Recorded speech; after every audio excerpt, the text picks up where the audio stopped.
దూత media power of news. నమస్కారం అండి. Welcome to Dootha media. చెప్పేవి శ్రీరంగ నీతులు, చేసే ఎదవ పనులు అన్నట్లు ఆ, ఈ వైసీపీ అధికార ప్రతినిధిగా చలామణి అవుతున్న ఈ యాంకర్ శ్యామలను చూస్తుంటే అర్థమవుతోంది. శ్యామలేగా చాలామంది పనులు ఇట్టాగా ఉన్నాయి. పొద్దున్న లేచిన మొదలు ప్రెస్ మీట్లు పెట్టి నీతులు వలిస్తారు వీళ్ళు. కానీ వీళ్ళు చేసే పనులు మాత్రం ఘోరంగా ఉంటాయి. ఆ పని ఒక పార్టీ అధికార ప్రతినిధిగా ఉండి ఈ బెట్టింగ్ యాప్స్ను ప్రమోట్ చేయటం ముమ్మాటికి తప్పే.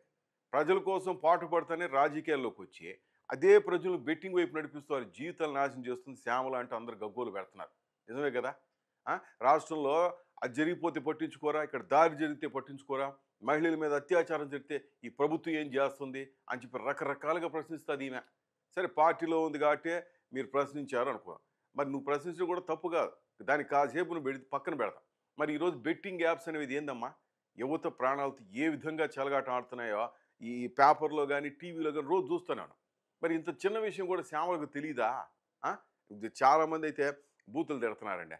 దరిద్రం ఏంటంటే ఈ సోషల్ మీడియా ఇన్ఫ్లుయెన్సర్లుగా ఉంటారు చూడు, వాళ్ళు కానీ ఇంక ఈ బుల్లితెర మీద కొంచెం ఫేమ్ తెచ్చుకుంటే చాలు హీరోయిన్ అయిపోయి ఫీలింగ్, వాళ్ళే ఇలాంటి యాప్స్ను ప్రమోట్ చేస్తున్నారు. అది యువత మీద ఎంత ప్రభావితం చేస్తుందో ఆ మాత్రం ఆలోచన ఉండదా? ఒక్కసారి ఆలోచించండి. ఆ, ఒక అభిమాని హీరో ఏదైనా పని చేశాడు అనుకోండి, వీళ్ళు కూడా అదే పని చేయాలనుకుంటారు. లేదా ఒక అభిమాని హీరో ఏదైనా ఒక ప్రోడక్ట్ని ఆ పబ్లిసిటీ చేశాడు అనుకోండి, అందరు దాని వైపు చూస్తారు, దాన్ని కొనుక్కుంటారు, వాడతారు. ఈ బెట్టింగ్ యాప్ కూడా అంతే. వాళ్ళకి తెలిసిన వాళ్ళు ఇన్ఫ్లుయెన్సర్లో బెట్టింగ్ యాప్ల గురించి చెప్తే వాళ్ళు ఆ మాయలో పడతారు. అందులో దిగిన తర్వాత వీళ్ళు ఏం చెప్తారు చెప్పు? బెట్టింగ్ యాప్ వల్ల ఏదో లాభం వస్తుందన్నట్టు చెప్తారు, కానీ వాస్తవానికి ఏమవుద్దా? బెట్టింగ్ యాప్ అనేది తీవ్రంగా నష్టం చేస్తుంది. ఆ అప్పులు గట్టలేక చాలామంది వాళ్ళ ప్రాణాలు తీసుకోకుంటున్నారు. ఇప్పటికే నిరుడు దాదాపు 1000 మంది చచ్చిపోయినారంట. ఒక పక్క బెట్టింగ్ యాప్లను అడ్డుకోవాలని చెప్పి ఆ సార్ సజ్జనార్ సార్ లాంటి వాళ్ళు విశ్వ ప్రయత్నాలు చేస్తుంటే, వీళ్ళు మాత్రం నీతులు ఇస్తా రోజు ఉండేవాళ్ళు ఈ శ్యామల లాంటి వాళ్ళు చాలామంది, శ్యామలేగా చాలామంది ఇంకా పేర్లు కూడా వచ్చాయి. వీళ్ళంతా వీళ్ళని యాప్ను ప్రమోట్ చేస్తున్నారు. మరి వీళ్ళ మీద చర్యలు తీసుకోవాలి వద్దా అంటే తీసుకోవాలి, ఖచ్చితంగా తీసుకోవాలి న్యాయటీల మీద. రాజకీయాలు పక్కన పెడదాం.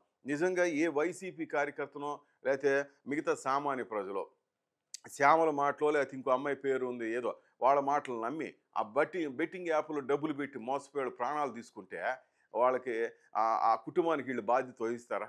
పోని పోగొట్టుకున్న డబ్బుల్ని అని వాళ్ళకి తెచ్చిస్తారు ఇలా ఎవరు? మరి అలాంటప్పుడు ఇలాంటి యాప్ను ప్రమోట్ చేసేటప్పుడు కొంచెమైనా మీకు తలకాయలా ఆలోచించి నడవాలి కదా. ఎంతమంది ఆ ప్రాణాలు ఇవాళ మనం కాపాడు ఉండేవాళ్ళని చెప్పు. రాష్ట్రంలో మహిళ మీద దాడి జరిగితే చాలు, రేవంత్ రెడ్డో లేక చంద్రబాబు పవన్ కళ్యాణ్ ఏం చేస్తున్నాడో అని ఆ రోజు ఏం అడుగుతూ ఉంటుంది శ్యామల. మరి ఇంతమంది యువత జీవితాలు నాశనం చేస్తే మీరు మీ మీద చర్యలు తీసుకోవద్దా మేడం? ఒక్కసారి ఆలోచించు మేడం. జగనన్న కూడా ఇలాంటి ఒప్పుకోండి, నీ దేశం తెలుదో శ్యామల మోవు గుర్తుపెట్టుకో. చాలామంది కూడా సజ్జనార్ సార్కి ట్యాగ్ చేస్తున్నారు. సర్లే, ఇక చేతులు గాలే కాకులు పట్టుకున్న చదంగా కొంతమంది అయితే సోషల్ మీడియా ఇన్ఫ్లుయెన్సర్లు అంట వీడియోలు చేస్తున్నారు.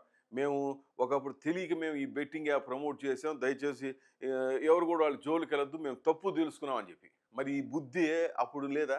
అప్పుడు సపోర్ట్ చేసేప్పుడు లేదంటే సమాధానం. అందరు చేస్తున్నారు కాబట్టి నేను చేశాను అనేవారు. చూద్దాం మరి ఇప్పటికైనా వీళ్ళు ఆ బుద్ధి తెచ్చుకుంటారా లేదా, వీళ్ళకి ఎలాంటి శిక్షలు పడతాయి, అసలు ఇలాంటి యాప్ను ప్రమోట్ చేయడం ఆగుతాయో లేదో మనం కూడా ఏది చూద్దాం అండి. Please సబ్స్క్రైబల్ Dootha media.